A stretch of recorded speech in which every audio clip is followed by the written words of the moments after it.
Bonjour à tous, je suis David Job, coach, auteur, consultant et formateur en performance corporate et familiale et fondateur des émissions Chronospace, des émissions où je reçois pour des interviews exclusives des professionnels de la gestion du temps, de l'espace, de l'efficacité et de la performance qui nous font l'honneur de nous partager pour notre plus grand bonheur leurs outils et leurs recettes. Alors c'est connu, le temps ne nous appartient pas et lorsque nous l'avons, nous avons un petit peu tendance à le laisser filer. Alors, que dire lorsque nous vivons des moments où le temps est présent, mais nous n'en avons pas la conscience, en un mot, lorsque nous dormons. Alors, dormir reste d'ailleurs une perte de temps.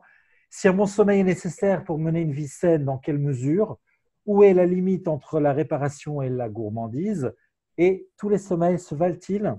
Voilà, alors nous allons aujourd'hui tenter de répondre à toutes ces questions et bien d'autres encore avec notre invité qui a pour mission, je cite, d'aider les personnes qui manquent d'énergie à retrouver la force dont ils ont besoin pour accomplir leurs rêves en améliorant leur hygiène et leur rythme de vie, ainsi que le confort et la qualité de leur nuit.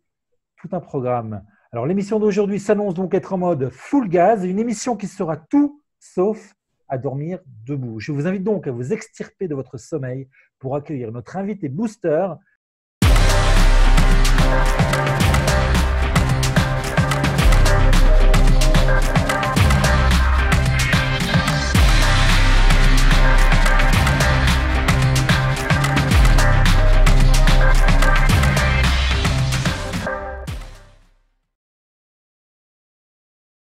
Caroline Alessi, bonjour.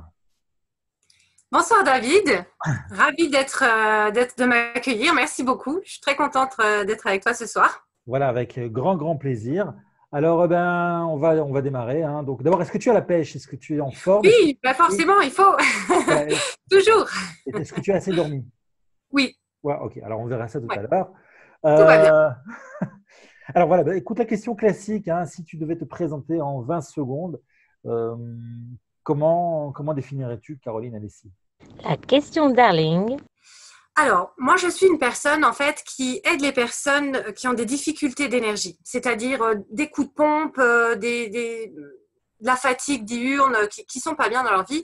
Je les aide, en fait, à améliorer tout ça, donc en travaillant sur l'hygiène de vie, en travaillant sur l'hygiène de sommeil, sur l'alimentation, sur plein de thématiques, pour mettre en place une bonne hygiène de vie, un bon rythme, respecter son corps et retrouver vraiment force et énergie qui nous permettent d'accomplir nos rêves. Parce que quand on est fatigué, on n'a rien envie de faire, on déprime. Et moi, je sors les gens de tout ça parce que j'ai envie qu'ils se révèlent et qu'ils puissent accomplir tout ce qu'ils ont envie, quoi. Hein. Voilà. Ouais. Alors, je souris parce que parfois, moi, j'ai l'image qui m'est venue en tête d'un gars que tu croises dans la rue qui est un peu endormi comme ça, et toi tu viens, tu lui donnes des baffes comme ça. Je le secoue. Oui, tu vas être en forme. Voilà, c'est un peu ça en fait. Mais toi? Voilà, c'est la fouteuse de baffes des gens endormis. Non, je suis un peu plus douce quand même. Non, je suis un peu plus douce et surtout, je m'adapte à la personne parce qu'on a tous des goûts différents, des besoins différents et je m'adapte à la personne, je n'impose rien. Ok, alors, je vais en douceur et avec tact. Voilà, alors ça justement, on verra ça tout à l'heure. Alors, en quoi ton histoire, une anecdote particulière a-t-elle été déterminante dans le choix de ta passion et de ton métier? Oui, alors moi j'ai longtemps été insomniaque. J'avais des grosses difficultés à dormir à cause de la douleur. J'avais une hernie discale, je dormais très mal, j'ai vraiment des grosses douleurs. Et on ne pouvait rien pour moi, je ne trouvais pas de solution. Donc, j'ai dû le chercher moi-même. Du coup, j'ai fait plein de recherches sur Internet, comment améliorer son hygiène de vie, comment soulager la douleur naturellement, comment dormir plus confortablement, avoir une meilleure position. Et puis, en fait, de tout ça, a découlé mon coussin que j'ai fait fabriquer pour justement corriger ma position dans le sommeil et améliorer tout ça. Donc, plein de petites choses que j'ai mis en place. Et maintenant, j'ai envie de partager tout ça aux gens parce que, pour leur éviter tout ce travail de recherche que j'ai fait en amont, je leur livre maintenant tous les secrets, les astuces pour qu'ils puissent effectivement mieux dormir et être en meilleure forme. Alors voilà, justement, sous coussin, tu l'appelais Dors Confort. Voilà, j'ai un super slogan d'ailleurs. Tu peux dire « Votre sommeil, ça nous fait belles jambes ». Ouais, c'est vrai. C'est pas mal. Je le note. Je ne suis pas convaincu que ce soit super vendeur comme slogan. Mais bon, voilà. À tester. Tu sais, parfois, c'est pas toujours ce qu'on imagine. Faut tester. L'anti-vente. Puis je prends pas cher en royalties si tu gardes l'idée. De toute façon. D'accord. J'en prends note, on sera un petit contrat. Voilà. Alors, donc voilà, un coussin pour bien dormir, pour avoir une bonne position, pour être bien dans son lit. Dis-moi, est-ce Ouais. que c'est la fin du coussin banane célèbre des femmes enceintes? Non, non, c'est pas la même utilité. Bien que le coussin puisse se poser sur le ventre quand on est sur le côté, il peut effectivement apporter un peu de confort et de maintien. Mais on ne peut pas dire que ce soit la fin du coussin banane. C'est pas tout à fait la même utilité. Le mien, il est plutôt prévu pour les jambes à la base. Hein. Ça se met vraiment autour de la jambe et voilà, c'est pour dormir sur le côté. Ok, on diffusera, tiens, peut-être en bonus de Chronospace, je crois, tiens, une petite vidéo de présentation, etc. Je peux même te faire une présentation en live, là, direct, si tu veux, je te montre. Alors Aucun souci. ça, c'est ça, voilà, ça c'est la magie. J'adore ça, ça c'est la magie Chronospace, c'est-à-dire que Bah, j'ai on dit prépare direct. l'émission, la magie du différé enregistré qui fait direct. Euh, ouais, je veux bien que tu nous montres, voilà, Ouais, directement. Ouais, alors, allez. allons-y, c'est parti. Alors, juste que je vois par rapport à l'angle de la caméra, est-ce que tu me vois toujours là? Je te vois plus entièrement, non? Entièrement, mais c'est mes jambes qui sont Ouais, ouais, intéressées. je vois jusqu'au genou en fait. Voilà. Alors là, j'ai le coussin. Il a une jambière. On peut mettre la jambe dedans. Donc, tu vois mes doigts qui dépassent. Ça se met en bas, en fait. Et donc, en fait, je le prends comme ça, au niveau de la jambière. Et je passe. Alors, attends, si je recule un peu, je passe ma jambe comme ça dedans. Et voilà. Voilà, ok, C'est ok. posé. C'est en place. Donc, ça me couvre bien au niveau de la cheville. Il n'y a pas la cheville qui va cogner contre l'autre cheville. Il y a bien, en plus, c'est un petit peu en queue de sirène, un peu, tu vois, ça s'évase Ouais, bien pour bien prendre le plat du pied. Et ça monte jusqu'au-dessus du genou. Donc, il n'y a ok. vraiment rien qui se touche. Tu peux dormir vraiment les deux jambes l'une contre l'autre. Il y aura aucun contact, aucune douleur, quoi que ce soit. Oui, extra. Voilà. Alors, ceux qui viennent de nous rejoindre sur Chronospace, ce n'est pas Pierre Bellemare et la téléachat, hein, je tiens quand même à préciser. Faut le C'est préciser Chrono... quand même. ouais, c'est Chronospace, c'est une émission sérieuse, mais c'était l'occasion aussi d'être un peu pratique et de montrer en fait ce fameux donc, coussin qui va Voilà. bien. C'est Parce que, beaucoup plus simple en visuel, quoi. Hein. ouais, Ouais, effectivement. Et puis, quand on fait de la télé, c'est toujours mieux d'être un peu visuel. c'est sûr. Hein, voilà. Mm. Alors, dis-moi, donc, effectivement, on a bien compris que c'est pour bien dormir. C'est si C'est important ça. que ça de bien dormir? C'est si important? Alors, même plus que ça. Même plus que ça, je dirais que c'est vital. Parce qu'en fait, le manque de sommeil, ça peut causer tellement de troubles. Alors, pour en citer que quelques-uns, ça peut donner de la fatigue diurne. Déjà, la journée, on est fatigué, on n'est pas bien, on n'arrive pas à accomplir tout ce qu'on veut. Manque de concentration aussi, nervosité, irritabilité, angoisse, dépression, maux de tête, prise de poids, augmentation des risques d'accidents, que ce soit sur la route ou au travail par exemple, hein, les maladies cardiovasculaires, le diabète, enfin voilà, et j'en passe, la liste est très très longue. Donc effectivement, c'est vital. Dormir, c'est comme respirer, boire, manger. Notre corps en a besoin. Si on ne dort pas, on meurt que ce soit clair. Après, il faut, bien sûr, c'est pas juste une mauvaise nuit qui va nous tuer. Heureusement, on a quand même des capacités d'adaptation, mais vraiment, c'est vital. Vraiment vital. Ok. Et donc, il y a des clés. C'est quoi les clés d'un bon sommeil? Alors, pour bien dormir, en fait, si tu veux, bien dormir le soir, ça se prépare déjà la journée. D'accord. Il faut pas se dire ah bah ça va être la nuit, il faut que je fasse quelque chose. Non, ça se prépare déjà vraiment le matin. Déjà, il faut prendre un grand bain de lumière. Donc, si on a la possibilité, s'il fait déjà jour le matin, ben, il faut aller regarder le soleil. Il faut vraiment prendre ce bain de lumière parce que c'est en fait la lumière qui pénètre dans nos yeux qui informe notre corps que ça y est, il fait jour, il faut sécréter les hormones de la veille. Donc là, notre corps, il se met à sécréter tout ce qu'il faut pour qu'on débloque de l'énergie, qu'on soit en forme. Après, il faut aussi chercher l'équilibre entre fatigue physique et fatigue mentale, parce que c'est pas du tout la même fatigue. Et quand on a trop de fatigue mentale ou trop de fatigue physique, ben, on n'arrive pas à dormir. Ça provoque aussi des troubles du sommeil. C'est quoi la différence entre une fatigue physique et une fatigue mentale? Alors, fatigue physique, c'est quand tu vas dépenser beaucoup d'énergie. Tu fais du jardinage, du sport. C'est très physique en fait. Hein, tu utilises beaucoup tes muscles. La fatigue mentale, c'est un peu tout ce qui est stress. Quand tu as beaucoup de responsabilités, tu sais, tu as une grosse surcharge mentale, quand tu as beaucoup de choses à penser, à réfléchir, là, ce sera de la fatigue mentale. Donc là, c'est vraiment le surmenage, hein, ce qui s'apparente un petit peu au surmenage. Hein, quand tu oublies tout, tu n'y arrives plus. Là, c'est vraiment, il y a trop de fatigue mentale. Et il faut un équilibre, en fait, entre les deux. Il faut, si on a beaucoup de fatigue mentale, par exemple, dans le cadre de son activité professionnelle, ben, il faut compenser avec une activité sportive pour rééquilibrer un petit peu. Ça, c'est quand même très important. C'est-à-dire qu'il faut se fatiguer, en fait. C'est-à-dire que si on a une fatigue mentale, il faut générer une fatigue physique. Et si on a une fatigue physique, il faut générer une fatigue mentale. Voilà. Donc, des sudoku, des Scrabble, tout ce que vous voulez, mais il faut un petit peu fatiguer son cerveau aussi. C'est ça, c'est marrant, c'est assez nouveau, quoi. Enfin, comme il est, enfin, en tout cas par rapport à moi, de se dire qu'on a besoin d'être fatigué. On a la tendance à dire, c'est moi, je vais être en pleine forme tout le temps, je vais être une vraie boule d'énergie. Et en fait, toi, tu nous dis, non, en fait, il faut être fatigué. C'est important d'avoir c'est une question de rythme, en fait. C'est ça. Donc, il faut un bon rythme, donc régulier. Et il faut un équilibre en fait entre la fatigue physique et mentale pour justement pouvoir trouver le sommeil. Parce que quand tu as trop de l'une ou trop de l'autre, ben, trop de fatigue physique, tu vas avoir des douleurs, machin, tu vas avoir du mal à t'endormir aussi, tu ne sauras pas trop comment te mettre, tu as des courbatures, tu as mal aux muscles. Et quand tu as trop de fatigue mentale, ben, tu rumines, c'est le petit vélo dans la tête, tu sais, tu n'arrives plus à lâcher prise. Et donc, pareil, tu ne trouves pas le sommeil.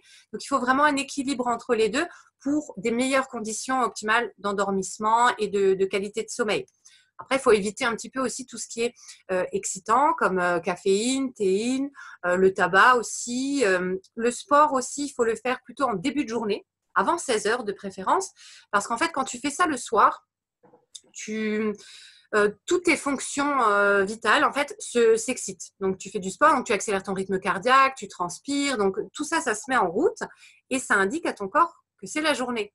Tu es actif, c'est la journée. Alors si tu fais ça le soir, il va mettre du temps à retrouver son apaisement, son repos et pouvoir te permettre de t'endormir. Donc il faut éviter de faire ça le soir comme le tabac, café, thé, etc. où il y a de la théine ou de la caféine qui sont des excitants.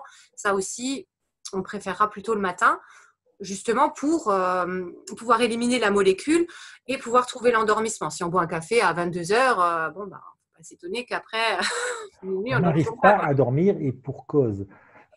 Voilà. Donc ça, c'est des petits détails, mais il faut faire attention quand même. Voilà. Si on sait qu'on ne supporte pas bien la caféine, par exemple, on va arrêter le café à midi. Ou il y en a qui le supportent un peu mieux, ça peut aller jusqu'à 16 heures. Mais ça dépend vraiment des personnes. Après, il faut fuir les écrans aussi. Ouais. Tu voulais rebondir sur le café? Oui, je voulais rebondir parce que dans Chronospace, on parle beaucoup d'organisation de son temps, de gestion de son temps. Donc, quand on se mélange, on fait des plages pour être en forme, donc surtout essentiellement faire du sport. Donc, l'information que tu nous donnes est cruciale puisque ça veut dire qu'il va falloir mettre ces informations, cette plage de sport, on va la mettre avant 16 heures.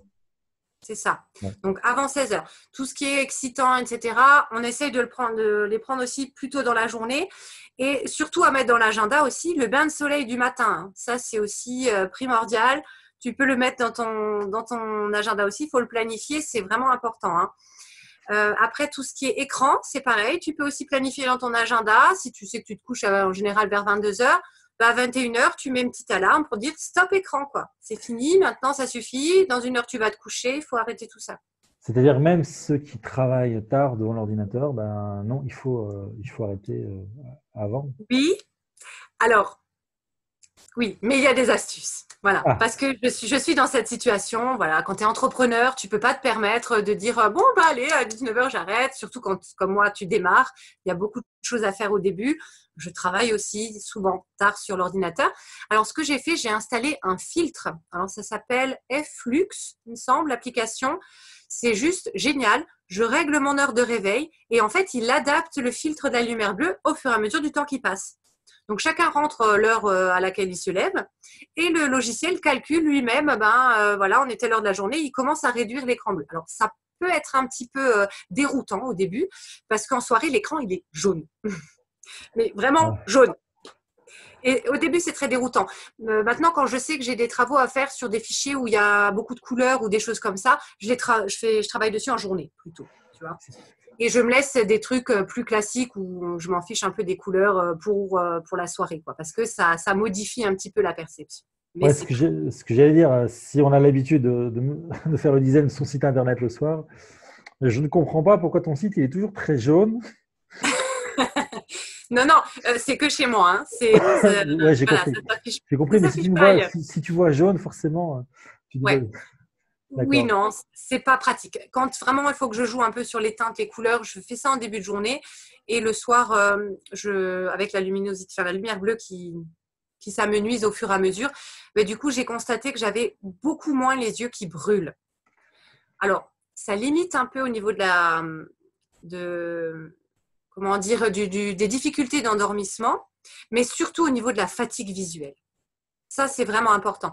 Après, si vraiment, alors, si c'est du loisir, bah, faut penser à sa santé, on peut s'en dispenser. Si c'est indispensable, parce que c'est professionnel, parce qu'on en a besoin, on peut s'équiper d'outils. Il existe, voilà, c'est ce filtre que j'ai installé sur mon ordinateur. Il existe des lunettes spéciales pour la télé, pour machin. Sur les smartphones aussi, on peut régler maintenant tout ce qui est lumière bleue. On peut mettre des filtres, on peut régler la luminosité en automatique en fonction de la pièce où on est. Il y a quand même des petites choses qu'on peut mettre en place, C'est quoi. ça, donc c'est pas la luminosité elle-même, c'est pas le réglage de l'intensité lumineuse, c'est vraiment jouer sur La les lumière teintes bleue. de la lumière bleue, c'est ça. C'est cette lumière bleue qui est présente dans les écrans qui est très très néfaste. Il y a beaucoup d'études qui sont faites là-dessus et c'est effectivement vraiment ces ondes de couleur bleue spécifiquement qui sont trop agressives. Et donc avec ces petits logiciels ou des lunettes spéciales, on peut filtrer cette lumière et diminuer un peu les effets néfastes. Ça ne règle pas tout. L'idéal, ça reste encore de fuir les écrans totalement au moins 1 heure avant le coucher. Ça reste l'idéal. Mais voilà, il y a des cas particuliers. Malheureusement, dans l'organisation, on est obligé un petit peu de détourner certaines règles. Et alors, bah voilà, il y a des petites astuces quand même qui nous permettent. Ok, c'est une bonne information. En tout cas, on remettra probablement, on Ouais. remettra donc cette information-là, le nom de ce programme. Tu dis Flux, F-Lux, Flux. ça s'appelle On mettra donc, F-Lux. ouais. Ouais, ça, à l'époque, avant je parle toujours comme un vieux, les gens qui me regardent, Ah à bah non, l'époque, attends. il y avait une espèce de filtre comme ça, un peu polarisant qu'on mettait devant les écrans carrément. Oui, ça Maintenant, il n'y a existe plus, aussi. Hein. ouais, Ouais, ouais. maintenant, il y a plus besoin puisqu'on a les applications qui font ce rôle-là en fait. Voilà, on peut, mais maintenant, à défaut d'une application, voilà, comme tu dis, un surécran pour Ouais. protéger ou des lunettes, hein, parce que quand on change d'écran, quand on passe par exemple d'un ordinateur à une télé ou smartphone, bah, les lunettes, ça peut être effectivement plus pratique. Là, mon logiciel, il protège que mon ordinateur, quoi. Si après, je suis sur mon smartphone pendant 1 heure avant d'aller me coucher, ben, ça va pas, Ouais. forcément. Mais bon. Voilà. Après, il faut aussi éviter l'alcool le soir parce que voilà, on peut avoir l'impression de s'endormir plus facilement, mais c'est une fausse idée parce que l'alcool excite après. Donc, la qualité du sommeil ne sera pas bonne. Au niveau de la chambre aussi, hein, toujours bien aérée, fraîche, entre 19 et 20 degrés comme ça. Bien aérée, une bonne literie, ça c'est important aussi. Qu'est-ce qu'il faut encore au niveau de l'environnement, oui, que ce soit frais et surtout bien aérer la chambre, ça c'est très important. Et puis on peut mettre en place un petit rituel du coucher. Ça c'est la base, hein, donc ça n'a pas forcément besoin d'être un truc qui dure 1 heure, mais voilà, c'est son petit rituel du coucher, par exemple une petite tisane, une demi-heure de lecture, ça peut être une séance de yoga nidra allongée dans son lit. Voilà, à chacun de trouver un petit peu ce qui lui convient, ce qui le détend, ce qui le calme. Et ce petit rituel de coucher, voilà, ça prépare en fait l'entrée au sommeil. Et plus c'est régulier, plus c'est ritualisé, plus ce sera bénéfique. Parce que le corps, il a l'habitude, il sait que, ah voilà, il y a ça, donc c'est qu'on va bientôt dormir, je sécrète les hormones, c'est bon, je mets tout en place. Et là, on peut y arriver facilement. Voilà, après, il y a le magnésium aussi. Ça, c'est la base parce que je crois que c'est de l'ordre de 80% de la population qui manque de magnésium. Donc, c'est pas rien. Le Et ce qu'il faut chocolat. savoir, ouais, non, c'est impressionnant. Et le problème qu'il y a, c'est que tu peux avoir un bon taux sanguin, mais tu manques de magnésium en intracellulaire. Et c'est celui-là qui est important parce que c'est lui qui va intervenir dans chaque réaction chimique du corps, dans tout ce qui est préparation au sommeil, dans la répartition énergétique. Hein. Chaque fois qu'il y a une réaction chimique qui se fait, ben, il faut un petit peu de magnésium avec. Et du coup, on en perd beaucoup aussi.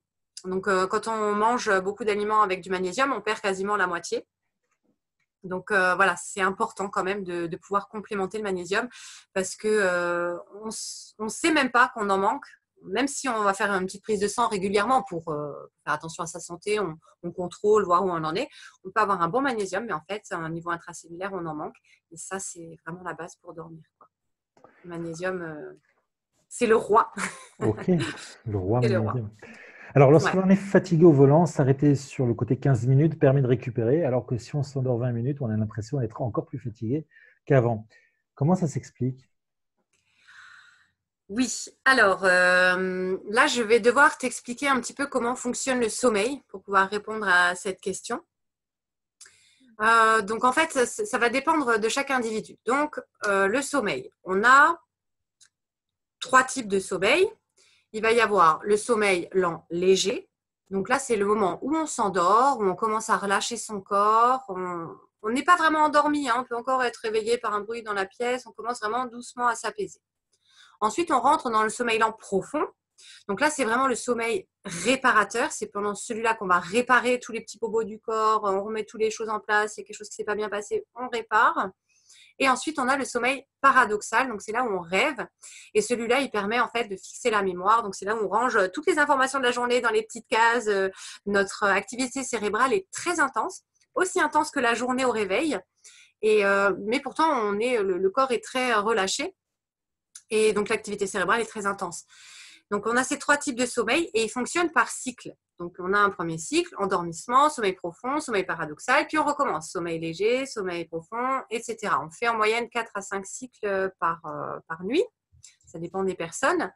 Et du coup, quand tu vas dormir, alors, la phase de sommeil léger, lent, c'est quand tu t'endors et donc il y a l'endormissement, puis il y a une partie de sommeil léger. Et si toi, donc ça dépend de ta durée. Toi, tu vas peut-être mettre 20 minutes. Un autre, en un quart d'heure, il est déjà pratiquement dans le sommeil profond. C'est assez aléatoire. Mais si tu dors trop longtemps, si tu dépasses et que tu as atteint ce sommeil profond, bah, tu as vraiment du mal à sortir en fait. Quand tu restes juste dans cette phase de sommeil léger, qui va durer, voilà, selon les individus, hein, entre 5 et 20 minutes, là, c'est bon. Mais si toi, tu as un endormissement un peu plus rapide et que tu vas déjà dans le sommeil profond, ben là, tu vas avoir du mal à t'en sortir. Parfois, ça se joue, comme tu dis, à 5 minutes, quoi, hein. Entre 15 et 20 minutes, 15 minutes, tu vas te sentir bien, c'est bon, tu es reposé, tu as rechargé les batteries. Et 20 minutes, tu as atteint le sommeil profond. Et là, tu vas plus réussir à en sortir. Tu vas avoir la tête dans le pâté. Tu vas dire, oh, mais ce que j'ai dit, j'aurais pas dû dormir, j'en peux plus. Voilà. Ça se joue un peu. Ça se joue à ça, tu vois.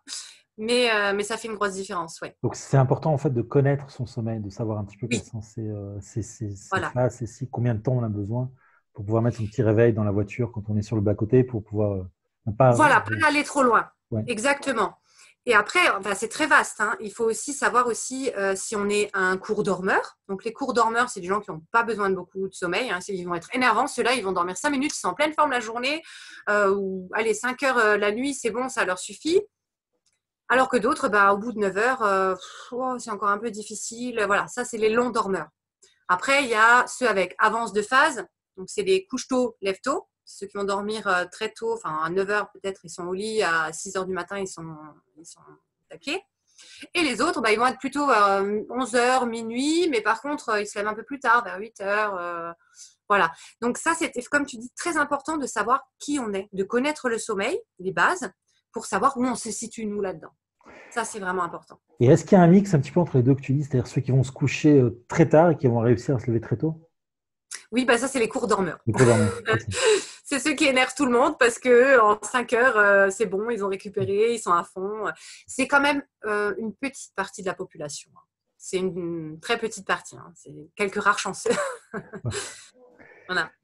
Alors, est-ce que c'est important de rêver? Oui. Oui, tout à fait. Parce qu'en fait, c'est comme je te disais avant, donc c'est là où tu mets les petites informations dans le cerveau, tu classes, tu tries. Parce que si tu n'as pas de sommeil paradoxal, en fait, tu vas très souvent avoir des troubles de l'attention, des pertes de mémoire, tu ne sais plus où tu as mis tes clés, tu as posé ton téléphone il y a 2 minutes, tu ne sais plus. Voilà. Après, ce n'est pas parce que tu ne te souviens pas de tes rêves que tu ne rêves pas. Hein, ça, c'est… Pour vraiment savoir si on a du sommeil paradoxal, le meilleur moyen, c'est alors se filmer déjà, essayer d'avoir un gros plan vers l'oreiller pour voir son visage la nuit, parce que les paupières s'agitent pendant le sommeil paradoxal.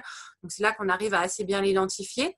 Après, il y a des applications aussi qui permettent d'analyser son sommeil, de voir combien de temps on avait de sommeil profond, combien on avait de temps de sommeil paradoxal.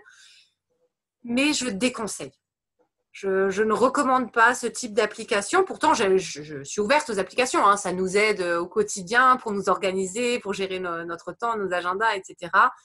Mais pour le sommeil, je déconseille parce qu'on tombe en fait très vite dans l'excès, dans la parano. On va se dire parce que l'application elle affiche j'ai eu que je sais pas un petit pourcentage de sommeil profond. Alors on va se sentir fatigué alors qu'en fait non. Je pense qu'il faut se baser au niveau du sommeil sur son ressenti. Vraiment, il faut voir comment on le sent, comment on réagit, est-ce qu'on a des coups de pompe, oui, quand, comment. Parce que si on se fie entièrement à l'application, mais que l'application n'est pas 100% fiable, ça peut être déroutant après. Et il ne faut pas non plus tomber dans l'excès de la recherche du sommeil parfait, quoi. Voilà, il faut se baser sur ce ressenti. Bon, j'ai passé une nuit pas terrible, je vais un peu plus tôt au lit, j'essaie de récupérer, je m'organise, mais pas prendre au pied de la lettre. Ça peut être un bon indicateur quand on a des doutes, quand on veut voir, on peut s'en servir effectivement pour voir un peu comment on se situe à ce niveau-là. Mais ça, c'est pas une parole d'évangile, quoi. Il faut pas non plus, prendre tout au premier degré, quoi. C'est ça. Alors, pour se calibrer, savoir si on a un bon sommeil, est-ce que c'est la fatigue qu'on a le lendemain quand on se lève ou est-ce que c'est la journée qu'on a passée où on n'était pas tellement en forme?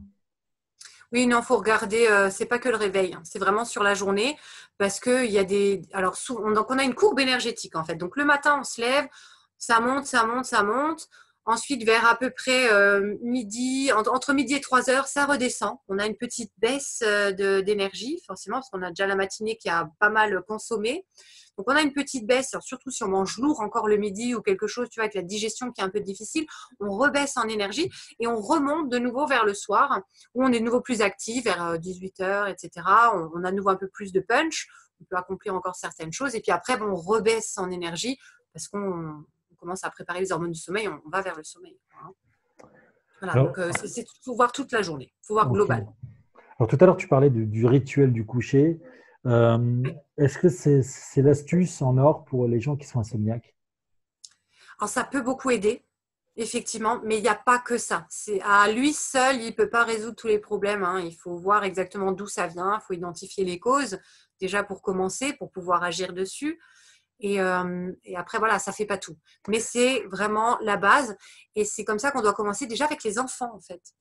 Parce que les enfants, ils ne savent pas, ils ne sont jamais fatigués. Quand tu les écoutes, non, ils ont pas besoin de dormir, quoi. Donc, c'est vrai qu'ils ont une capacité de récupération qui est juste impressionnante, mais il faut les préparer au sommeil. C'est énorme. Ouais. Le plus tôt possible, le rituel du coucher, c'est vraiment la base. Voilà. C'est ça. Donc, en fait, si je te disais, tu nous donnais des trucs pour les insomniaques, il n'y a pas de truc miracle, il n'y a pas de boîte à outils, de baguette magique. Faut analyser, il faut aller plus en profondeur pour savoir. Voilà. Alors, il y a des petites techniques ninja comme ça, voilà, qu'on peut piocher à gauche, à droite, effectivement. Mais par contre, sans avoir vraiment fait un travail d'analyse en amont, avoir fait un travail de recherche pour identifier quelles sont nos causes, parce qu'en fait, elles sont larges, les causes. Il y a vraiment un panel gigantesque. Ça peut venir de l'alimentation, ça peut venir de l'activité physique, ça peut venir des excitants, ça peut venir des écrans, ça peut venir de la literie. Enfin, tu vois, il y a des causes environnementales, pathologiques. Si on fait de l'apnée, par exemple, des choses comme ça. Voilà, il y a vraiment un très, très large panel de causes. Et si on n'a pas un minimum essayé d'identifier certaines, c'est difficile de mettre des actions en place. Parce que, alors ce serait bien beau, je vais te dire, par exemple, pour quelqu'un de vraiment insomniaque, donc dans les thérapies comportementales cognitives, ils recommandent de diminuer le temps passé au lit sans dormir.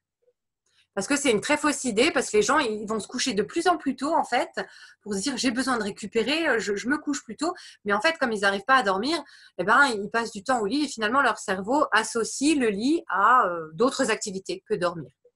Et du coup, en fait, alors ça peut paraître un peu paradoxal, mais il recommande en fait de diminuer au maximum le temps passé au lit. Donc, on va se coucher. Si on ne s'endort pas dans les 10-15 minutes, on se relève, on fait autre chose et puis on retourne se coucher. Mais si maintenant, toi, par exemple, ta fatigue, elle est due parce que tu manges tous les soirs de la viande rouge, hein, donc forcément, c'est pas très bénéfique. Donc, tu vas mal dormir parce que tu as la digestion qui est difficile. Bah voilà, tu auras beau diminuer ton temps passé au lit, ça ne réglera pas ton problème. Tu vois ce que je veux dire? Ouais, Il y a plein de solutions, mais elles sont spécifiques pour chacune des causes.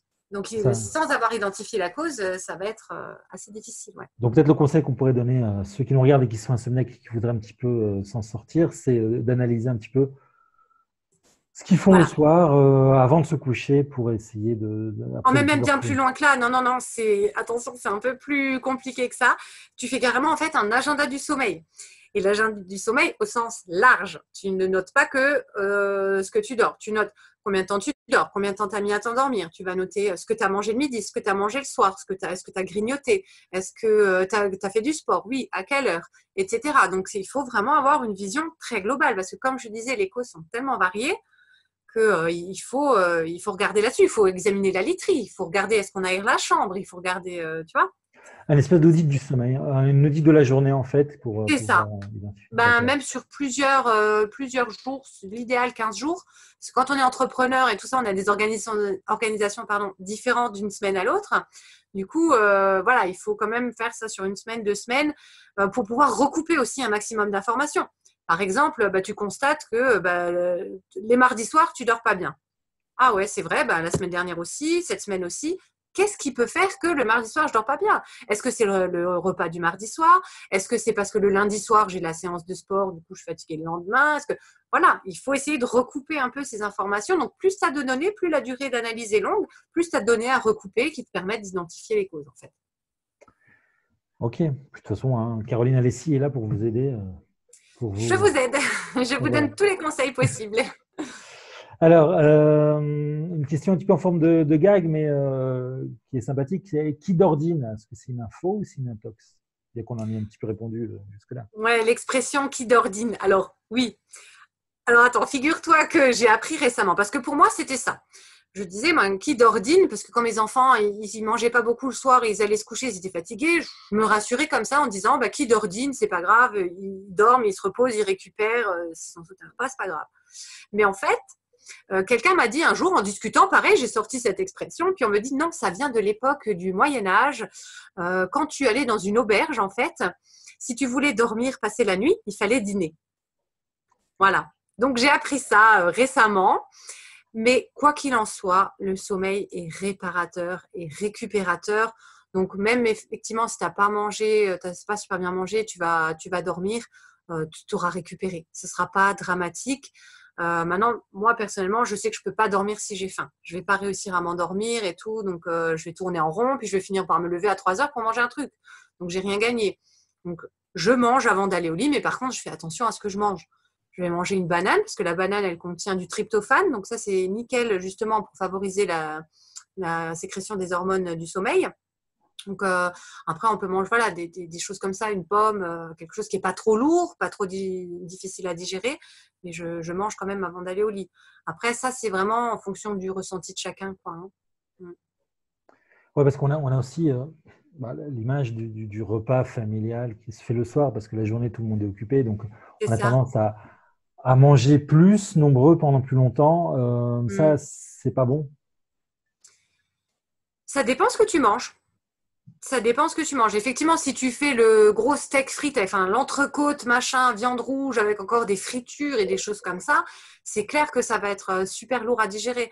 Mais tu peux faire un super repas familial avec sans viande forcément, avec des légumes, des choses comme ça, un petit peu de protéines, mais préférence pas de viande rouge le soir parce que ça c'est quand même riche en graisses saturées, c'est assez difficile. La charcuterie aussi, ce serait plutôt à éviter le soir.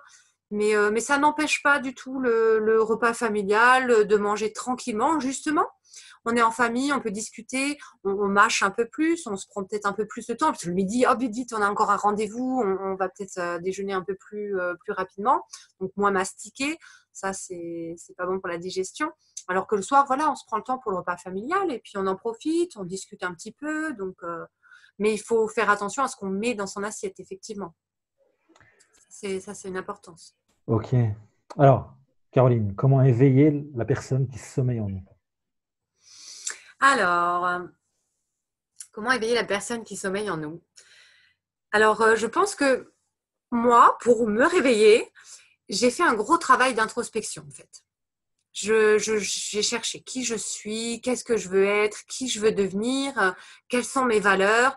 Parce que quelquefois, on a tellement la tête dans le guidon, on fait les choses de manière automatique, sans vraiment y penser.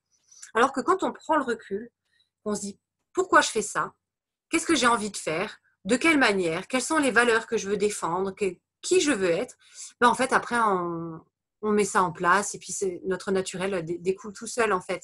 Mais il faut quand même, à un moment donné, s'arrêter, prendre le recul et se dire, voilà, qui je suis. Ça, c'est important. Pour pouvoir se révéler, il faut savoir qui on est, quoi. Oui, effectivement. Voilà. Si tu devais écrire le sommeil for dummies, le sommeil pour les nuls, qu'est-ce que tu écrirais? Ben, je pense que je résumerai un petit peu, enfin, où j'expliquerai déjà tout ce que je viens un petit peu de te dire, donc les bases du sommeil. J'expliquerai voilà comment ça fonctionne, les différents types de dormeurs pour que justement les personnes puissent savoir quel type de dormeurs elles sont. Je leur expliquerai aussi comment identifier les causes possibles de leur manque de sommeil. Et puis aussi mettre les solutions en place, quoi, hein. Je donnerai tout un panel de solutions qu'on peut mettre en place en fonction des causes qu'on a identifiées. Maintenant, après, les nuls, c'est pas forcément un terme qui me plaît parce que j'estime que personne n'est nul. Il devrait même pas exister ce mot. Ouais, mais c'est du marketing. Oui, voilà, en marketing, voilà, je leur expliquerai les bases et puis je les aiderai à trouver, à identifier leurs causes et mettre les solutions en place parce que c'est vraiment la base. Ok. Alors, Caroline, qu'est-ce que la crénothérapie? Alors, la crénothérapie, c'est un peu les cures thermales. Je ne sais pas si ça te parle plus sous cette appellation-là. Oui, un peu. Donc, c'est en fait, voilà. Je veux dire que Cure thermale. c'est plus mon créneau, thérapie. Créneau. Ouais. Oui, créneau, c'est parce que, en fait, tu soignes avec de l'eau. Voilà. Donc, Pour moi, j'avais l'idée que l'eau, c'était aqua, quelque part. Et tu viens oui. de sortir comme ça que créneau, ça veut dire l'eau. Tu peux m'expliquer, s'il te plaît? Alors, c'est pas. Alors, il y a un autre nom aussi, mais maintenant, je ne l'ai plus en tête. Mais c'est par rapport aux soins, en fait. C'est que tu soignes avec l'eau. C'est pas l'eau en elle-même, c'est le soin avec l'eau. Voilà. Ok. C'est pour ça. Et donc, en fait, ça consiste à soigner l'insomnie avec des hydromassages, des choses comme ça. Il y a même maintenant des centres de cure qui sont spécialisés dans le sommeil. J'ai plus les noms des villes comme ça en tête, mais je pourrais te les redonner, qui sont vraiment spécialisées dans le sommeil et elles ont tout un panel de thérapies complémentaires en plus de la crénothérapie, hein. Ils font de la sophrologie, ils vont faire de la réflexologie et pas mal de choses et donc spécifiques pour agir sur les troubles du sommeil. Alors justement, quelles sont les maladies du sommeil? Quelles en sont les causes et comment en guérit-on? Alors, les maladies, vraiment maladies du sommeil, bon, en fait, si tu veux, tu as toute une liste qui est sortie avec différentes catégories. Donc, on va voir déjà les troubles du sommeil, tout ce qui va être insomnie, difficultés d'endormissement, ce genre de choses. Et après, on a des difficultés plus pathologiques où vraiment il y a un dysfonctionnement. Donc là, je vais penser plutôt à tout ce qui est apnée du sommeil, syndrome des jambes sans repos. Qu'est-ce qu'on peut encore avoir? Des paralysies du sommeil, parasomnie, etc. Donc, l'apnée du sommeil, en fait, c'est quand tu as des difficultés respiratoires. Alors, soit parce que c'est obstrué au niveau des voies respiratoires, s'il y a une prise de poids qui font que les muscles du cou se relâchent un peu, ça affaisse au niveau de la gorge. Et surtout, quand tu es couché, en fait, ça bloque les voies respiratoires et tu fais des arrêts respiratoires. Ou alors des hypopnées, c'est-à-dire que tu manques d'air. Donc ça, c'est quand c'est à ce niveau-là, c'est les apnées obstructives. Après, tu as encore les apnées centrales, où là, c'est une mauvaise oxygénation par le sang. Et donc là, ça pareil, tu as des hypopnées ou carrément des apnées qui sont des arrêts respiratoires. Et ça, c'est corrigé en fait avec une pompe à pression continue, où tu as un masque. Donc, il y a différents types de masques, hein, nasal, facial, ou qui prennent la bouche avec, ou juste narinaire, qui est relié donc à des sangles qui te tient bien à la tête toute la nuit. Puis ça, c'est branché sur une machine qui va te souffler de l'air en permanence. Quand ton corps il n'arrive plus à respirer, eux, ils injectent de l'air. Donc, ça peut se faire automatiquement ou alors il y a une pression fixe. Ça, c'est assez variable. Mais ça corrige très, très, très bien les arrêts respiratoires. Et du coup, les personnes revivent parce que déjà, c'est difficile à diagnostiquer. En général, c'est le conjoint de lit qui s'en rend compte. Quand il n'y a pas de conjoint de lit, on ne s'en rend pas forcément compte. Parce que c'est bruyant. Hein. Quand tu arrêtes de respirer, on n'entend rien, et puis d'un coup, parce que tu te réveilles. Et puis, donc voilà, ça peut être assez impressionnant. Quand c'est des hypopnées, c'est un peu moins impressionnant, mais c'est comme ça que tu le décèles. Et puis, alors, donc, il y a une polysonographie à faire soit dans une clinique du sommeil, soit maintenant à domicile. Les prestataires le font de plus en plus. Comme ça, on passe la nuit chez soi. Bon, on a des électrodes un petit peu partout. On est équipé comme à l'hôpital. Mais voilà, ça permet de savoir qu'est-ce qui ne va pas, de justement identifier les apnées, tout ce qui est syndrome des jambes sans repos. Il y a des électrodes sur les jambes aussi pour voir si on a les jambes qui s'agitent beaucoup pendant la nuit, parce que ça aussi, ça perturbe et ça diminue la qualité du sommeil. Après, tout ce qui est paralysie du sommeil, donc ça, c'est souvent lié à de l'angoisse ou des choses comme ça. Donc là, les personnes, elles n'arrivent plus à bouger, elles sont conscientes, mais elles ne peuvent plus du tout bouger. Et très souvent, c'est associé à des cauchemars. En fait, elles ont des hallucinations où elles voient des ombres qui leur veulent du mal ou des choses comme ça. Puis ça, il n'y a pas de traitement spécifique à proprement parler. Comme pour l'apnée, on branche une pompe et puis c'est réglé. Là, il faut beaucoup travailler sur le mental, sur l'angoisse, sur le stress, parce que beaucoup de personnes qui souffrent de ces pathologies en font beaucoup plus quand elles sont stressées. Et puis, ça angoisse encore plus. C'est un cercle vicieux, ça s'entretient parce que tu as des hallucinations, tu as peur, tu vois. Et donc, tu finis par avoir peur d'aller dormir, quoi. Tu vois, tu te dis, mince, mais je vais nous faire un cauchemar. Mais non, je ne veux pas y aller, Et puis, donc, c'est assez difficile de faire marche arrière, quoi. Hein. Ouais, parce qu'en plus, on a peur d'aller dormir, donc on est fatigué et donc on s'entraîne dans un cercle vicieux. C'est ça. Alors, tout à l'heure, on a vu quels étaient certains aliments qu'il fallait éviter avant d'aller se coucher. C'était la viande rouge, essentiellement les repas un petit peu trop chargés. Est-ce qu'il y a aussi des aliments qu'il vaut mieux privilégier? Bon, tu as parlé de la banane. Oui. Alors, la banane, le soir, c'est très, très bon, voilà, à cause du tryptophane. Mais on peut très bien la manger dans la journée aussi, hein, c'est pas nécessaire. Hein. Moi, ça me convient bien.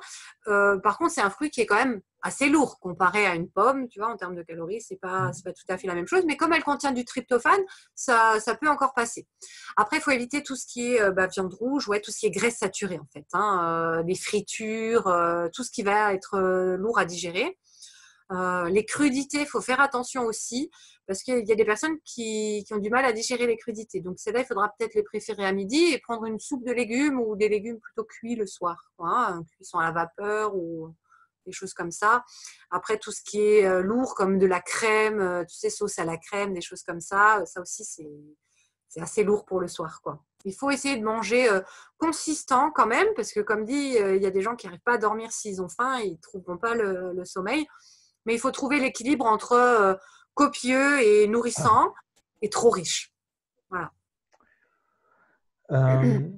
Comment est-ce qu'on gère un jet lag?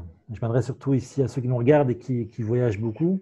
Oui. Le jet lag, c'est quand même contraignant. Oui. Puis aujourd'hui, on est une ère où on voyage beaucoup. On va donner des conférences Tout à fait. à droite. Comment ça se gère? Est-ce qu'on peut s'y préparer? Alors, déjà, il y a deux types de jet lag. Il y a le jet lag dont tu viens de parler qui va concerner les voyageurs, les hôtesses de l'air, ce genre de métier. Et on a le jet lag social. Donc là, c'est travailleurs de nuit, travail posté, etc. Donc c'est la société, en fait, les rythmes imposés par la société qui font qu'on est en permanence en décalage. Puisque normalement, le corps humain est fait pour vivre au rythme du soleil. C'est pour ça que la lumière, le jet de lumière, le matin, il fait jour, et le soir, la luminosité baisse. On commence tout doucement à sécréter les hormones de la veille.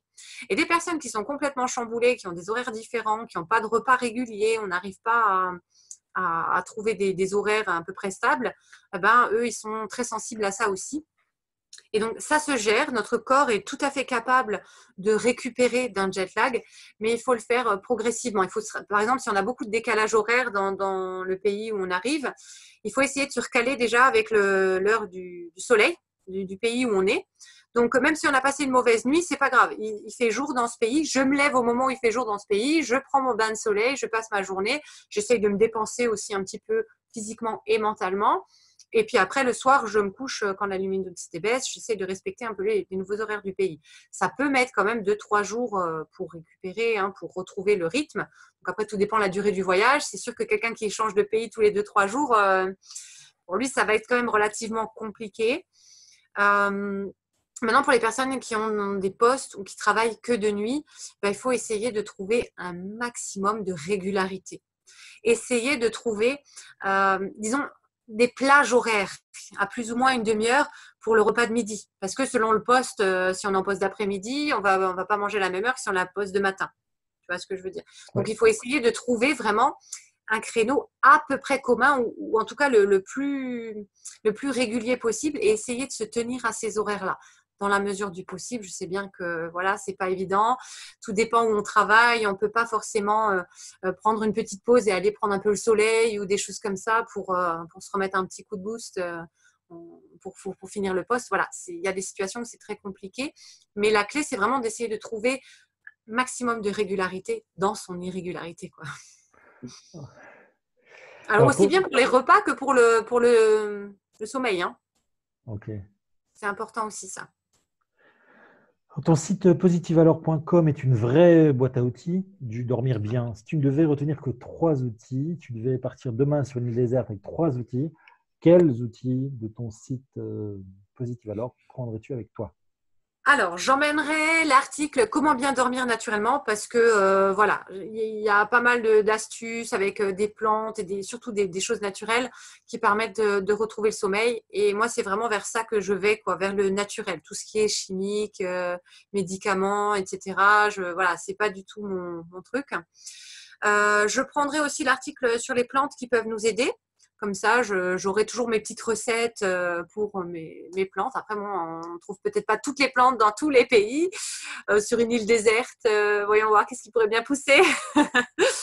J'emmènerai peut-être des graines avec finalement. Mais bon.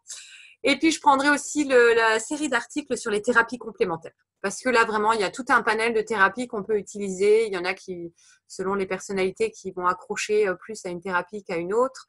Et je pense que ça, voilà, ça donne une bonne piste de réflexion. Ça me permettrait de piocher. Tiens, aujourd'hui, je vais faire un peu de sophro. Puis demain, je vais faire un peu de réflexo. Voilà, j'aurai tous mes petits outils. Ce seraient les principaux que j'aurais besoin d'avoir avec moi. Ok, donc on rappelle le site www.positivealors.com. On l'écrira évidemment sous la vidéo. Alors, est-ce que tu peux nous parler, Caroline, de tes ateliers et de ta conférence? Alors, les ateliers, j'anime ça en général soit dans des magasins bio ou soit dans des pharmacies. Et je présente en fait les plantes qui aident à dormir. Donc, c'est l'article dont je te parlais avant, où j'évoque un large panel de plantes. Donc, il y a les pavots, par exemple, donc le coquelicot ou le pavot de Californie. Dis-moi, le pavot, c'est pas un truc un peu interdit, ce truc-là? Alors non, c'est pas celui que tu penses. Ah bon? Celui que tu penses, c'est le pavot somnifère. Oui, alors ça, c'est le dérivé de l'héroïne, effectivement. Ça peut être assimilé. Mais d'ailleurs, le pavot de Californie, c'est pareil. Le coquelicot, c'est pareil. Ce sont des opiacés naturels. Ils ont des substances, mais par contre, sans les effets secondaires indésirables. Accoutumance, crise de manque, des choses comme ça. Ça, il n'y a pas avec le pavot. C'est quand même naturel. Mais ça agit comme la drogue. Voilà. Donc ça, c'est vraiment les produits de base, on va dire. Les pavots, c'est quand on a vraiment des troubles du sommeil, les pavots, c'est important de les mettre en place. Donc, après, je résume, tu vas dans les magasins où il y a des gens qui passent et tu leur présentes du pavot. Oui. D'accord. Bon, ça va. Non, mais si tu es bien avec ça, moi, j'ai pas de problème avec ça, évidemment. Non, non. Le pharmacien qui chapeaute l'atelier, il n'a rien à en compte non plus. Il vend son pavot, il est très content. Non. Oui. Effectivement, mais on me fait souvent cette réflexion. Mais j'explique et puis ça passe très bien. C'est le pavot somnifère qui, effectivement, lui, il est utilisé à d'autres fins. Mais non, là, il n'y a aucun souci. Il peut tout à fait être utilisé. Par contre, alors dans le cadre de mes recherches, je me suis aperçue que ce pavot, il est normalement dédié uniquement au circuit pharmaceutique. Mais en faisant quelques recherches sur Internet, j'ai trouvé des compléments. Voilà. Après… il faut Ouais, avoir confiance c'est par écrit rapport dans à une langue l'origine qu'on et tout. comprend pas trop, c'est vendu comme ça. Voilà. Mais il faut se méfier. Il y a un peu de tout hein, sur Internet. Ouais. Ben voilà, il y a de tout. Et je pense que quand on est internaute, il faut vraiment faire la part des choses, recouper les informations, surtout vérifier la provenance, le laboratoire, depuis combien de temps il existe, etc. Il faut faire sa petite enquête, quoi, hein, Ouais, quand même. surtout que là, c'est quand même des produits qui sont. Là, je reprends un peu le sérieux, c'est quand même des produits qui sont Ouais, dérivés pharmaceutiques, donc il faut pas faire c'est ça. n'importe quoi. Ouais. C'est ça. Et surtout, il ne s'associe pas avec des traitements chimiques, somnifères ou antidépresseurs type benzodiazépine. Il y a des contre-indications. Donc attention, on ne fait pas n'importe quoi. C'est pas parce que c'est des plantes qu'on peut prendre tout et n'importe quoi, n'importe quand. Il y a aussi des contre-indications à ce niveau-là. Donc il faut, si on a un traitement médicamenteux en cours, il faut en parler à son médecin ou à son pharmacien, lui dire voilà, je prends ça et j'aimerais essayer les pavots, le tilleul, le griffonia. Il y en a encore plein d'autres. Voilà, on indique la composition de notre tisane et on vérifie qu'il n'y a pas de contre-indication. Parce que c'est important Et, aussi. et la bonne vieille camomille, alors? Oui, ben, elle en fait partie, tout à fait, bien sûr. Alors la camomille, on peut l'utiliser soit en infusion, soit en aromathérapie. Donc avec de l'huile essentielle de camomille, soit dans un diffuseur, soit même une ou deux gouttes sur l'oreiller, hein, comme la lavande ou le petit brin bigarade aussi, une petite goutte sur l'oreiller, ça suffit très bien. Ou alors en diffuseur. Par contre, en diffuseur d'huile essentielle, il faut faire attention, puisque les huiles essentielles, encore une fois, c'est des plantes, mais ce n'est pas anodin, on ne fait pas ce qu'on veut avec. Et quand on utilise un diffuseur, en fait, c'est tellement volatile, il y a plein de particules dans l'air et ça peut provoquer des irritations au niveau des yeux. Donc, normalement, pour faire ça bien, on met le diffuseur une demi-heure avant d'aller se coucher, on le coupe, on attend encore 10 minutes et seulement ensuite on va dans la pièce. Ok, et puis s'il y a des particules dans l'air et qu'on les prend sur les yeux, on a un orgelé, que si on a un orgelé, on met un petit peu de camomille dessus et la boucle est bouclée. Voilà, exactement. Moi, j'ai souvent soigné des problèmes ophtalmologiques avec la camomille. La camomille, on pourrait faire tout un webinaire dessus, hein. Ouais. Elle a des Il vertus faudrait énormes. juste maintenant que ce soit bon et ça serait bien. Alors oui, surtout en infusion, la petite note, elle est légèrement amère. Donc on Ouais. met une ou deux fleurs dans la tisane, pas plus. Parce qu'après, c'est on aime ou on n'aime pas, hein, aussi. Il y a des gens qui aiment Ouais. beaucoup la amertume, hein. On n'aime pas ou on n'aime pas, ouais, effectivement. Ça dépend des Euh, goûts. Alors, Caroline, quelles sont les personnes qui t'inspirent, qui t'influencent? Bon, ben, il y en a beaucoup. Alors, déjà, Jennifer Gaëtan. Je pense que tu la connais Alors, non seulement elle, mais les gens qui nous regardent la connaissent bien aussi, puisqu'elle aussi, nous a hein, voilà. accordé Je me aussi disais, j'avais vu passer, un super voilà. interview. Et puis, C'est ça. voilà, donc si nous regarde d'ailleurs, on lui dit un grand coucou. Un gros coucou, Voilà. Jennifer, parce qu'elle m'a beaucoup aidée à mes débuts. C'est vrai que j'étais un peu dépassée parce que quand tu démarres une entreprise, en fait, tu as des millions de choses à faire. C'est long, il faut penser à énormément de choses. J'étais déjà assez organisée à la base, hein, parce que je me documente beaucoup sur le sujet. J'aime bien aussi me développer à ce niveau-là.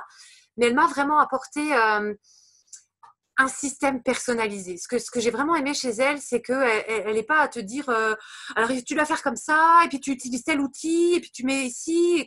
Non, je lui ai dit voilà, moi je fonctionne comme ça, j'ai ça et ça comme outil, on peut peut-être améliorer, je suis ouverte, voilà. Et elle m'a trouvé un système vraiment propre à moi, où je m'épanouis, où j'ai pas de contraintes de me dire oh maintenant il faut que je fasse tel truc. Non, ça coule tout naturellement. Et voilà, ça m'a vraiment beaucoup aidé au début. Donc, vraiment, merci Jennifer. Et après, il y a aussi Michael Ferrari et Luc Tillier. Donc, je les suis régulièrement sur les réseaux sociaux aussi. Ils partagent beaucoup de choses sur l'investissement immobilier, la liberté financière, etc. Et ça m'inspire beaucoup, en fait. Voilà, je les suis régulièrement aussi. C'est Et donc comment la conférence, oui, ouais, parce Ouais, que pardon. je t'ai parlé des ateliers, mais du coup, il y avait Oui, une conférence oui, aussi. oui. Et ça, c'est aussi une de mes mentors, c'est Morgane Février. Donc en fait, elle organise un sommet Entreprendre au féminin. Et donc, j'ai dû préparer une conférence de sélection. Donc, on était plusieurs candidates. Et puis, l'information est tombée aujourd'hui. J'ai été sélectionnée pour être parmi les 28 conférencières, Ah, pour faire encore une interview avec elle où je vais parler de voilà, moi, j'en dis pas trop, mais voilà, les trois clés pour être en bonne santé, en bonne forme. Et puis, ce sera au mois de mars l'année prochaine. voilà. Bah, super, c'est une bonne nouvelle. Ouais. Beaucoup Toute de fraîche en projets, plus. voilà, beaucoup de gens qui m'inspirent, qui m'aident à me développer. voilà. Mais il y a ce travail d'introspection dont je te parlais avant, qui je suis, qui je veux être. Et puis après, automatiquement, tu tombes un peu sur des personnes comme ça qui sont un peu dans cette même dynamique. Et voilà, c'est merveilleux. Comme ça, tu t'accomplis. C'est super. Extra. Voilà, on attend avec impatience les nouvelles de cette conférence, de cette journée, avec pourquoi pas un chronospace deuxième, Caroline Alessi qui nous en parlera. Avec plaisir. Alors, c'est comment une journée, Caroline Alessi, avec? Bon, alors avec, ça va. Avec, c'est voilà, j'arrive à faire plein de choses. J'arrive à bien respecter mon organisation que Jennifer m'a expliqué. Voilà, tout est en place, tout va bien. J'arrive à faire au moins 2-3 tâches importantes, urgentes. Donc, les priorités qui me font avancer.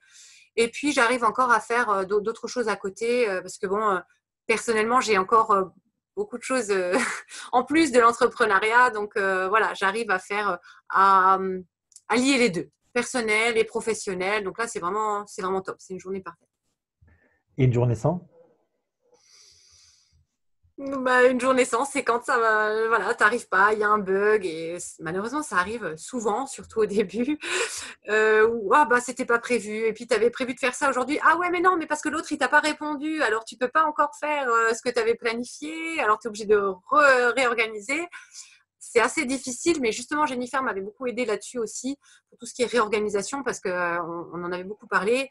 J'ai beaucoup d'imprévus. Ça, sans doute un peu plus que la normale, parce que les imprévus, c'est normal. On en a tous, toujours, ça arrive, voilà.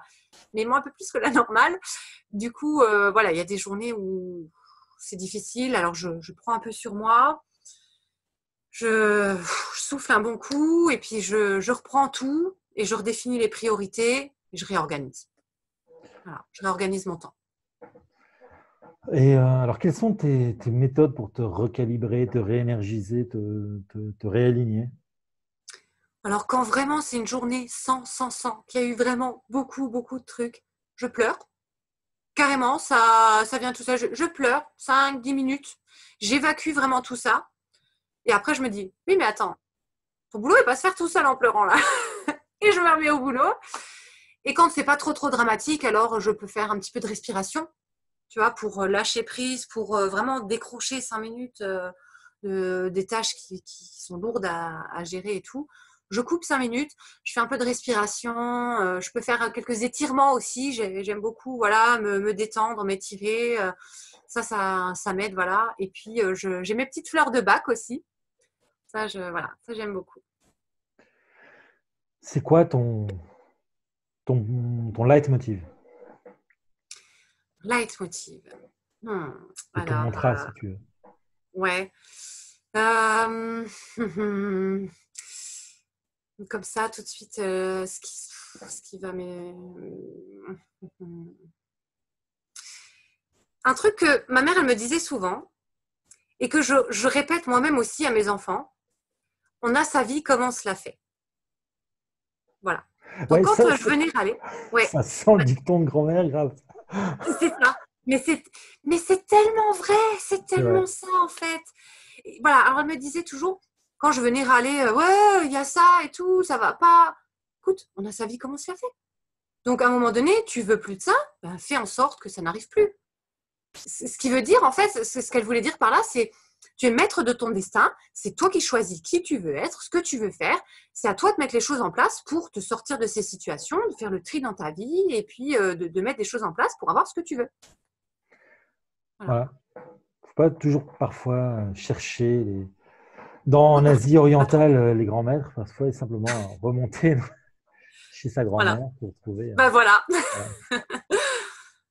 Est-ce que tu as 3 conseils express à donner à ceux qui nous regardent? Alors, 3 conseils express. Prenez soin de vous. Déjà, c'est la base parce que votre corps, c'est votre outil, c'est votre véhicule, c'est ce qui vous sert à fonctionner. Donc, prenez soin de vous, aussi bien de votre corps que de votre esprit. Restez positif, toujours dans le positif. Essayez de rester optimiste. Voilà, optimiste. Ne focalisez pas sur les trucs qui ne vont pas. Si ça va vraiment pas, voilà, on pleure un coup, ça va. Mais après, il faut se concentrer sur le positif. Il faut se dire, voilà, c'est un mal pour un bien, c'est pas grave, j'ai pas réussi à faire ça, tant pis. pas rester braqué sur un échec. Ou voilà, faut rester positif, toujours voir, c'est pas grave, j'ai grandi, j'ai appris et je vais de l'avant. Ouais, ça fait un. Ouais. Alors non, ouais, prenez soin de vous, votre corps. Ah oui, ok. Corps et esprit, donc prendre soin de soi. Deuxièmement, rester positif en toutes circonstances, voir vraiment tout ce qui va. Et puis, profiter des gens qu'on aime. Voilà, ça permet de se ressourcer. On a tendance parfois, surtout quand on est très pris, on se dit « Oh, mais j'ai pas le temps, on verra ça une autre fois. » Mais parfois, se réunir en famille ou avec des amis, des gens qu'on aime, ça fait du bien. Ça permet vraiment de se ressourcer. Ça fait aussi partie des techniques. Après, elles sont plus ponctuelles. Hein. Les étirements, la respiration, je vais faire ça plus régulièrement. Mais de temps en temps, voilà, un bon truc en famille, une bonne sortie avec des amis, voilà, ça permet de se ressourcer et de reprendre les bonnes vibrations de tout le monde et puis de repartir sur de bonnes bases. Si tu étais un livre, Caroline, allez, si tu serais quoi? Qui? Quel titre? Je serais Père riche, Père pauvre. Alors, Père riche, Père pauvre, parce que déjà, j'aime beaucoup le contenu de ce livre, mais c'est surtout en fait pour l'aspect d'un garçon qui a reçu 2 éducations différentes et qui a réussi à grandir avec ces 2 éducations. Parce que il a eu la chance d'avoir 2 papas, donc un père riche et un père pauvre. Et du coup, il a eu la chance d'avoir 2 éducations différentes qui l'ont permis de vraiment bien se développer. Parce que quand on est parent, on se met d'accord un peu avec le conjoint, on a notre modèle éducatif et puis on a tendance un peu à s'ancrer là-dedans et pas forcément prendre le recul nécessaire pour donner d'autres outils aux enfants, tu vois, pour se développer. Alors que lui, il a eu la chance d'avoir ces 2 pédagogies, d'avoir 2 visions totalement distinctes et de faire ses propres choix du coup, tu vois. Belle leçon, ouais. Et alors, si tu étais un film? Ah oui, alors là, ça va être compliqué parce que je regarde très très peu la télé, des films de temps en temps. Alors, est-ce que je peux prendre une série peut-être? Allez. Je suis un peu plus série. Allez. Alors, je dirais un vieux classique, Friends. Ça, c'est ma série, je peux la regarder en boucle, je connais tous les dialogues par cœur. Voilà, ça, c'est mon truc. Quand on a commencé le truc, que tu as branché la caméra, je me suis dit, il y a un air de Phoebe. C'est vrai? J'ai compris maintenant. J'ai compris. Tu veux pas sortir ta guitare 2 minutes pour voir? Alors, écoute, pour la petite anecdote, mes amis m'appellent plutôt Monica. Alors, j'ai peut-être plus physiquement plus de traits de Phoebe, mais on m'appelle Monica parce que je suis une maniaque de l'organisation, de planifier, de trucs. Alors, on part à telle heure, oui, mais on arrive à telle heure, on revient ici, on a fait tel rendez-vous. D'ailleurs, mes copines, les journées shopping, elles ne voulaient pas venir avec moi parce que c'était trop… Elles me disaient, oh, tu nous gonfles, toi, avec tes horaires de train, tes machins et tout. Donc, ouais, voilà. En fait, je pense que j'ai un peu des 3. Je me reconnais dans les 3. Puis, ce que j'aime surtout, c'est cet aspect… familial, tu vois, vraiment des liens très forts. Voilà, ça me drive. Ok. Et un objet? Un objet. Oh là, je pense qu'il y en aurait plusieurs là pour le coup. Le coussin pour la jambe, le matelas. Ouais, la lampe de luminothérapie pour le matin. Non, mais je vais carrément sortir de là-dedans, puis je vais te répondre un ordinateur. Parce que sans ordinateur, je ne peux pas travailler. Et voilà, ce qui me motive, c'est mon travail. Je kiffe mon travail. Donc, sans ordinateur, je ne peux pas travailler. Je suis très, très triste. Ok. Et si tu étais un animal? Une abeille. Mon grand-père était apiculteur. Et là, il y a quelques années, ma maman a repris aussi. Elle s'est formée, elle a récupéré les ruches de mon grand-père qui est décédé malheureusement. Et pour lui rendre hommage, elle a repris l'activité. Et puis, sans abeilles, on ne mangerait rien, on serait malheureux, quoi. Vraiment. Il n'y aurait rien à manger. Ils ne pourraient pas polliniser. Du coup, il n'y aurait pas de légumes, il n'y aurait pas de fruits, il n'y aurait pas de… Pas de camomille. Sans abeilles, rien à manger. Pas de camomille le soir, se mettre dans le pot. Non. Voilà. C'est que les abeilles. Le cadeau. Alors, est-ce que tu as un cadeau pour nos spectateurs? Parce que dans Chronospace, on a l'habitude, à la fin de l'émission, de donner un lien à quelque chose. Oui, alors tout à fait. Je pourrais te proposer un bon de réduction pour mon coussin. Quel message, le dernier message que tu voudrais faire passer pour ceux qui nous regardent? Alors, prenez soin de vous, prenez soin de votre hygiène de vie surtout, de votre hygiène de sommeil, votre santé en général, parce que pas de santé, on ne peut rien accomplir, quoi. Il faut être en forme pour pouvoir accomplir ses rêves, en fait. Voilà. Donc, croyez en vous et prenez soin de vous. Très beau slogan, croyez en vous, prenez soin de vous. Voilà, je pense qu'on va se quitter sur cette phrase qui est à la fois une phrase inspirante, mais en même temps une phrase qui résume assez bien l'échange qu'on a eu, parce qu'on a eu finalement bien conscience que le sommeil, ce n'est qu'un moyen. Finalement, le but, c'est d'être en bonne santé, d'être en bonne forme, d'avoir une bonne hygiène de vie, et que ça fait partie d'un ensemble. C'est une approche tout à fait systémique que Caroline, en tout cas, fait ça avec passion, une énorme passion, en tout cas, et que tu nous as transmise là, une énergie aussi. J'ai dit en début d'émission qu'il y avait vraiment une énergie. Moi, en tout cas, j'ai l'impression qu'elle est bien passée. Si vous, qui nous avez regardé, vous avez aussi eu cette impression de cette énergie, alors vous n'hésitez pas, vous nous laissez des petits mots, vous nous laissez des commentaires, vous partagez cet espace YouTube est le vôtre. Même si vous avez des questions, posez-les, je viendrai répondre, il n'y a pas de souci. Voilà, merci beaucoup en tout cas pour ta disponibilité, pour ta gentillesse, avec plaisir. Pour ton punch, ton dynamisme. Et puis, moi, je vous dis à tous, ceux qui nous regardent, à bientôt dans d'autres émissions Chronospace et d'autres interviews passionnants. Merci beaucoup. Au revoir, à bientôt. Au revoir, David. Au revoir, bye.